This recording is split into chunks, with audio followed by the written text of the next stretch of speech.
На оваа пресконференција би сакала да кажам прво дека ќе го спомнам првиот предмет, Титаник,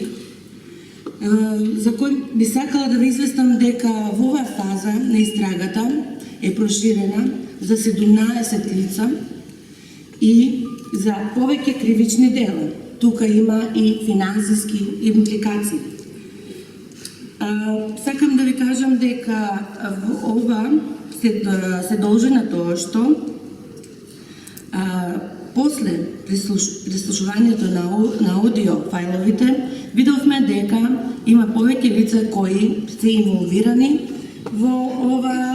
овие кривични дела, исто така се утврди и оваа истрага е отворена за 5 лица од 17 кои се осомничени лица кои делувале како создатели на групата и се работи за функционери од власта, а останатите осомничени се членови на групата, кои се вработени како службени лица во повеќе државни органи. Денешниот предмет, отварање на истражна постапка под работен наслов Труст, ќе ви покаже до каде одела борбата со конкуренцијата за добивање тендери и огромни парични средства и како еден конзорциум со фалсификувана документација успеал да добие тендер, па и анекс на тој тендер и заработил 1 милијарда и 60 милиони денари пари на граѓаните на Република Македонија или 17 милиони 235 772 евра. Конкретно, постои основано сомнение дека на 14.11.2011 година во Скопје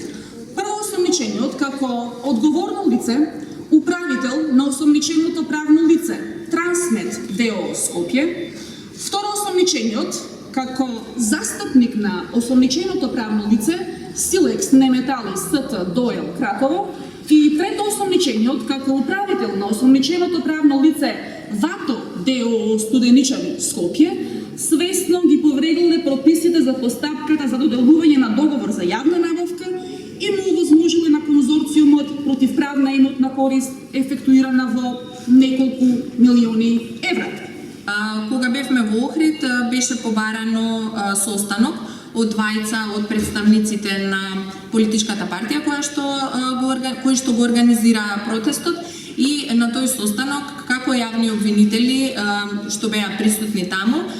бевме јас и уште една колешка од тука и можам да кажам дека од тие лица кои што дојдоа во присуство и на началникот на СВР Охрид ни беа искажани известни закани за кои што закани подосна го известивме и министерот за внатрешни работи. Воедно ни беше доставено тие лица и список дека тие точно знаат кои 185 лица сме ги повикале. Па со оглед на тоа што неповикани лица знае кој се е повикан како сведок во рамки на тајна предистражна постапка, ние и за тоа го известивме министерот за внатрешни работи и секако направивме некои проверки со цел да утврдиме дали е настанато влијание на сведоци и кој тоа влијание го вршил и ве уверуваме дека во најскора иднина ќе следат кривични пријави по однос на наводите што ги имаме ние за тоа кој го вршил влијанието на сведоци и како податоци кои што се тајни за предистражната постапка завршиле на некои места кои што реално не би ни требало да завршат.